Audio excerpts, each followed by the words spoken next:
Hòstia, jo em considero una mica el Julio Iglesias de los bares.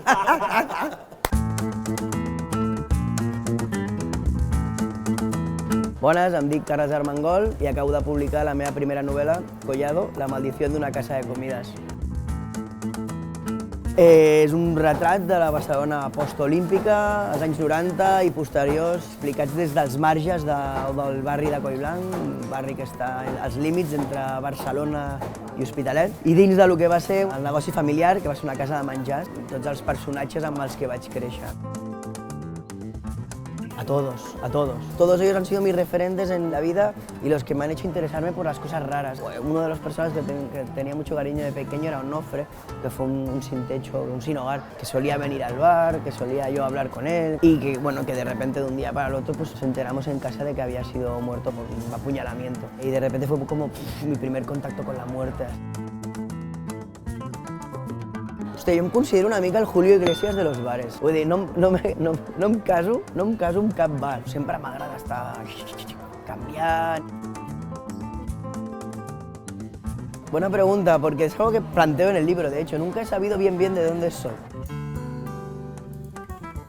Hòstia, jo crec que el Neme, al bar on estem ara mateix, és un dels grans secrets de Collblanc. Tots uns entrepans de campionat, alioli, bacallà fregit, pebrot verd, meravellós.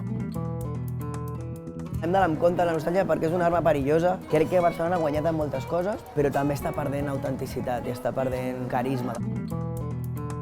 Los Juegos Olímpicos del 92 vaticinaron el inicio de la transformación de la Barcelona abocada al turismo. Fueron el pistoletazo de salida de una carrera sin fin para convertir la ciudad en la capital de los festivales de verano, llenos de cucarachas descamisadas con bermudas y chancletas. La ciudad mutó y renació como destino ideal para hordas de hombres y mujeres deseosos por celebrar sus últimos días como solteros, armados con pollas en la cabeza, latas de cerveza.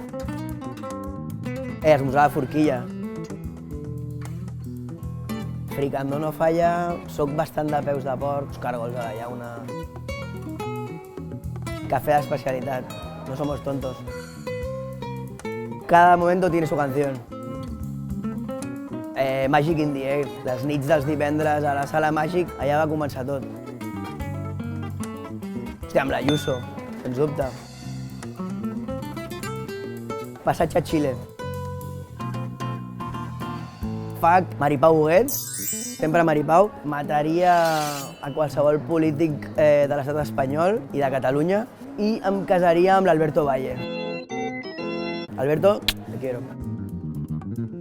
Hòstia, amb el Toni Rovira m'encantaria anar-me'n a fer unes canyes amb ell i que m'expliqués una mica la seva visió de Barcelona i que després ens trobéssim amb el Moncho, amb el Diango, cabareteros del paral·lel, anar-nos por ahí a sopar una mariscada i que fluya la màgia.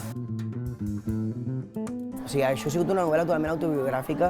Per mi ha sigut un treball amb cert punt terapèutic a nivell emocional per arreglar certes coses. No sé si gilipollada, no? De vegades parlo abans de pensar.